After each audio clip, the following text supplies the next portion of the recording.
Le Conseil supérieur de la communication, dans ses missions de contrôle courant 2024, décèle des manquements au sein de plusieurs organes de presse. Les contrôles effectués sur des médias repartis sur l'ensemble du territoire révèlent des irrégularités en lien avec notamment l'insuffisance de personnel qualifié, la vétusté du matériel technique et la non-déclaration du personnel permanent.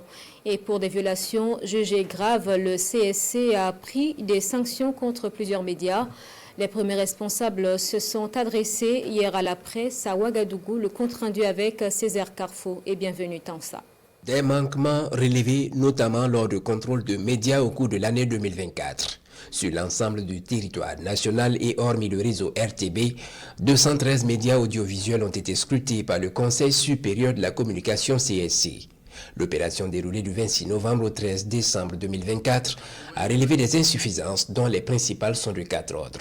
L'absence ou le non-fonctionnement de comités de gestion des radios associatives et des radios gérées par des collectivités territoriales, l'insuffisance du personnel qualifié, la vétusté du matériel technique et la non-déclaration du personnel permanent.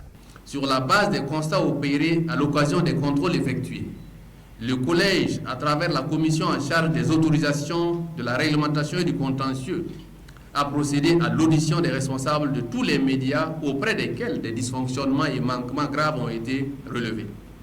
Ces auditions ont été suivies de délibérations du Collège et plusieurs décisions ont déjà été prises et seront bientôt notifiées aux promoteurs concernés. Sur un total de 213 organes de presse écrite et de presse en ligne suivis, des irrégularités ont également été observées.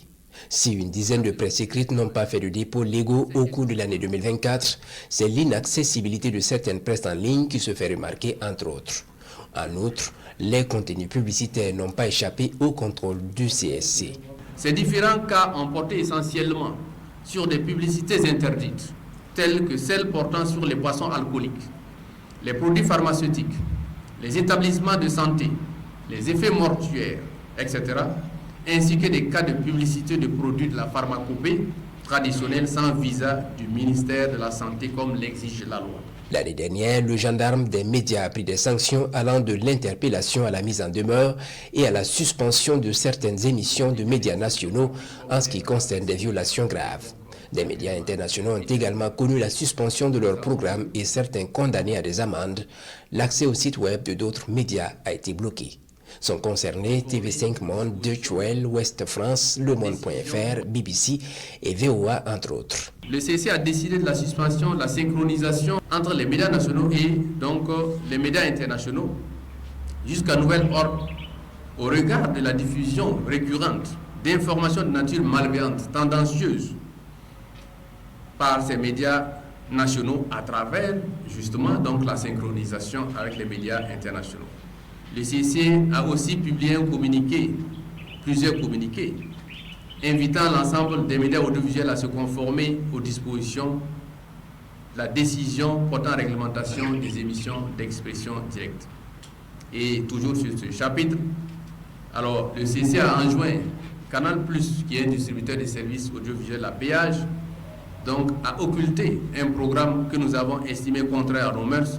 Il s'agit donc de l'émission intitulée De Bachelor.